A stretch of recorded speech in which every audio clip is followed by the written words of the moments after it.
ক্ষমতাচ্যুত আওয়ামী লীগ সরকারের সড়ক পরিবহন ও সেতুমন্ত্রী এবং দলটির সাধারণ সম্পাদক ওবায়দুল কাদেরকে ভারতের কলকাতার অ্যাপোলো হাসপাতালে দেখা গেছে বলে দাবি করা হয়েছে।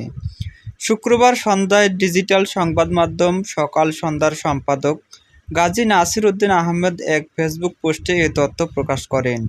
গাজী নাসির উদ্দিন ফেসবুক পোস্টে লিখেছেন, তার এক বন্ধু কলকাতায় চিকিৎসা নিতে গিয়ে শুক্রবার বিকালে অ্যাপোলো হাসপাতালের এন্ডোক্রাইনোলজিস্ট শ্যামাশিস ব্যানার্জির জন্য অপেক্ষা করছিলেন। এ সময় তিনি সেখানে ওবায়দুল কাদেরকে দেখতে পান। পোস্টে নাসির উদ্দিন লিখেছেন, ডাক্তারের রুম বন্ধ, ডাক্তারের ফোনও বন্ধ। ডাক্তারের সহকারী বলছেন, স্যার লাঞ্চে আছি। 1 ঘন্টার মতো অপেক্ষা করার পর রুমের কপাটটি খুলল।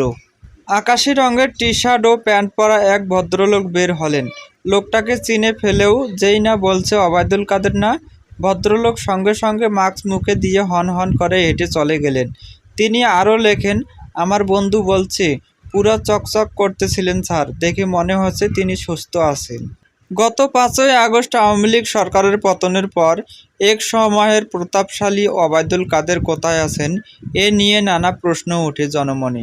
সামাজিক যোগাযোগ মাধ্যমে দলটির অনেক নেতার অবস্থানের ছবি, ফোনালাপ কিংবা ভিডিও বার্তা পাওয়া গেলেও ওবায়দুল কাদেরের অবস্থানের বিষয়ে পরিষ্কার কিছুই জানা যাচ্ছিল না। তাতে গুঞ্জনের ডালপালা আরও মেলে। এর মধ্যে গত বছরের শেষ দিকে তিনি ভারতে চলে গেছেন বলে কেউ কেউ দাবি করেছিলেন।